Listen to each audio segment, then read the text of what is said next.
Good evening, and welcome back to my frightening little corner of the world, surrounded by books and cobwebs and spiders and monsters and all sorts of interesting things.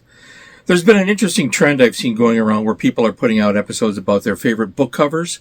I like that idea very much because I'm into artwork and collecting artwork and everything, which I've talked about before. So I thought that for today, since we are right there, we're right there at you-know-what holiday. It's a little scary, isn't it? I thought that I would offer up your lucky 7 reading recommendations for Halloween that have great cover artwork. So not only do I like the books, but I love the cover artwork. Let's not hesitate. Let's get right into it, okay? You've been waiting. Here we go. Number 1. This is my number 1 favorite. The Wood by Guy N. Smith. This is a New English Library book from, what was the year on this? This was 85. Can you believe it? This is such an iconic image, and as you can see, this is one of the things I loved about Guy Smith was that the monsters were real. It wasn't all psychological thriller stuff occasionally, but he made monsters come alive. They came crawling out of the earth. And this is a great book, and this is an iconic cover for a horror novel. You're not going to find anything better than this. There are a lot of really good ones with Guy's other books.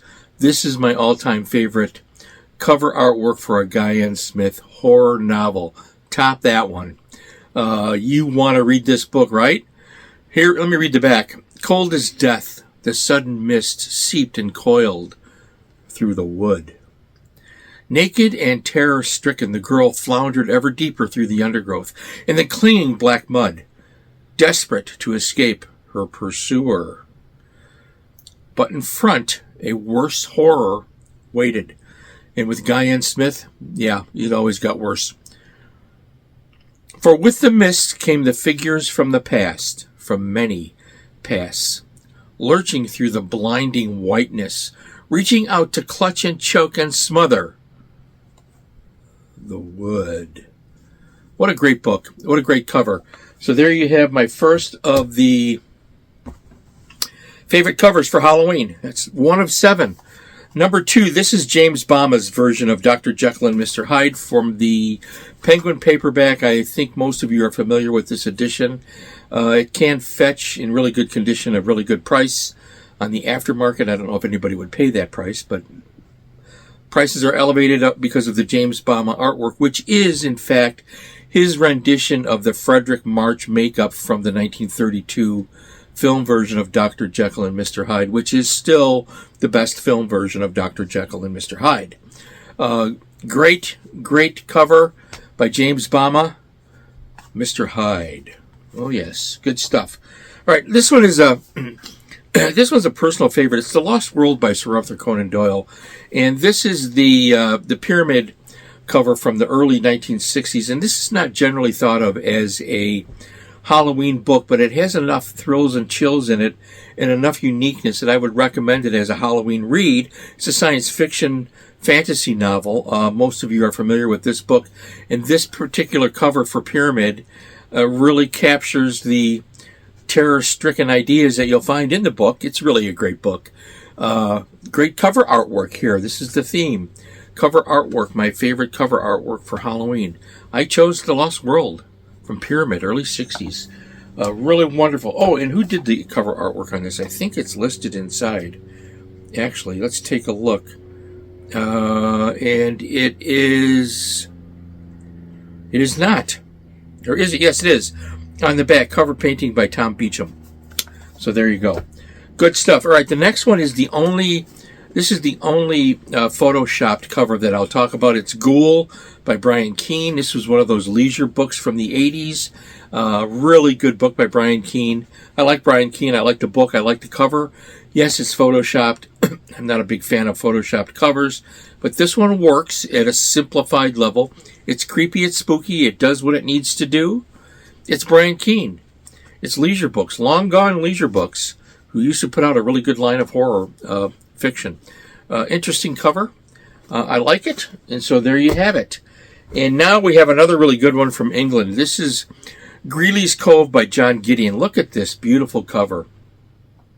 On this, I don't know who did the artwork for this. This was published in England. You know, when it comes to covers for horror novels in the United Kingdom, they've always done a better job than the American publishers generally. They are not afraid to scare you. And here you have a really good book too, by the way. So John Gideon is a pen name, and he is listed on the copyright as being Lon Hoechlin, Hoklin. Did I say that right? Hoechlin or Hoechlin? I think it's Hoechlin. Lon Hoechlin, 1991. Really good book. A little, it's a little on the long side, but it has some really interesting, cool moments. And the cover is reflective of that. And I love the cover artwork on Greeley's Cove by John Gideon from the United Kingdom. And finally, we have another one. We have the last two. This is Fumetti from Italy. This is Frankenstein, a comic book version of the Frankenstein legend from Italy. And this one is decent enough. I can show you this one. I collect Fumetti, and I have a really good stack of like Zora la Vampira. You can Google that, and you'll see why I can't show you a lot of those because of the nudity in those books. I actually filmed an episode about Zora la Vampira and some of the others, and there are some history books out there called Sex and Horror, which some of you I know are familiar with because I've seen you talk about them. You can't really show a lot of the artwork because of the nudity. This one actually doesn't have any nudity in it at all. And the cover is decent enough where you get the idea. Really good, creepy cover. The Italians have always been masters of mixing eroticism with gothic horror. And you get that a little bit on this cover. Frankenstein, a Fumetti from Italy. A long way away from here. And finally, my favorite Dracula cover. I've shown this before. I own 3 copies of this. This is the Airmont Dracula. Early 60s, 65 this came out. The cover clearly resembles Christopher Lee without being Christopher Lee.